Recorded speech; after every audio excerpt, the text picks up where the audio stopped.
এবারের ঈদে যদি সবাই খুব পছন্দ করে এমন একটা রেসিপি আপনি বানাতে চান, তাহলে চোখ বন্ধ করে এই রেসিপিটা ট্রাই করতে পারেন।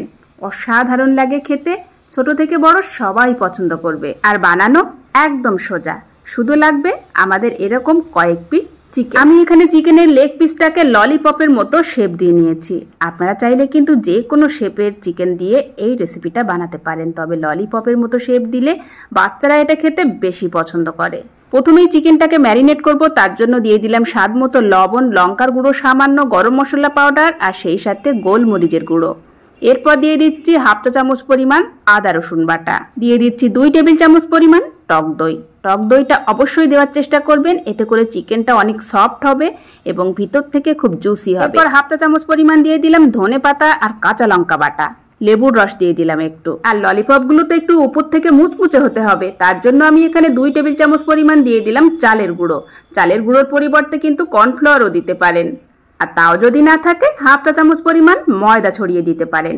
এবার দিয়ে দিচ্ছি টমেটো সস, এটা দিলে দারুণ একটা কালার আসবে। এরপর একটু সয়া সস দিয়ে দিলাম এটাকে আরও টেস্টি করার জন্য। এবার হাত দিয়ে সবকিছু ভালো করে মেশাতে হবে। চাইলে আপনারা স্পুন দিয়েও কিন্তু এই মাখানোর কাজটা করে নিতে পারেন, তবে হাত দিয়ে মাখানোর স্বাদই আলাদা। তো এখানে মাখামাখির কাজ কমপ্লিট। এখন আমি একটা একটা ললিপপ হাত দিয়ে একটু দেখাচ্ছি, একদম ললিপপের মতো দেখতে।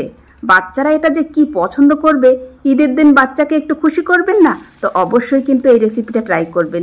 এবার কড়াইয়ে নিয়ে নিলাম তেল গরম করে, চাইলে রিফাইন তেলও দিতে পারেন, সরিষার তেল দিয়েও ভাজতে পারেন।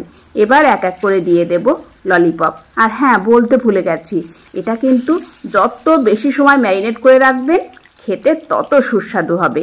আমার হাতে কম সময় ছিল, তাই মোটামুটি 30 মিনিটের মতো আমি রেস্টে রেখে দিয়েছিলাম। আপনারা চাইলে ওভারনাইট ফ্রিজেও রেখে দিতে পারেন। এবার লো টু মিডিয়ামে রেখে এটা ভাজতে হবে। এক পিঠ একেবারে লাল লাল হয়ে গেলে আমি এখন এটা, আর ভাজার সময় যেন বেশি তাড়াহুড়ো করবেন না, তাহলে ভিতরে কাঁচা থাকবে, উপরে রং চলে আসবে। একটু সময় ধরে ধীরে সুস্থে এগুলো ভেজে নেবেন। আমার কিন্তু এই ললিপপগুলো ভাজতে প্রায় 10-12 মিনিটের মতো লেগে গেছে। তারপরে এরকম সুন্দর একটা কালার এসেছে। এবার আমি এগুলো উল্টে দিলাম, উল্টে পাল্টিয়ে এখন একদম ব্রাউন কালার করে এগুলো ভেজে নেব। এখন ভাজা একদম কমপ্লিট।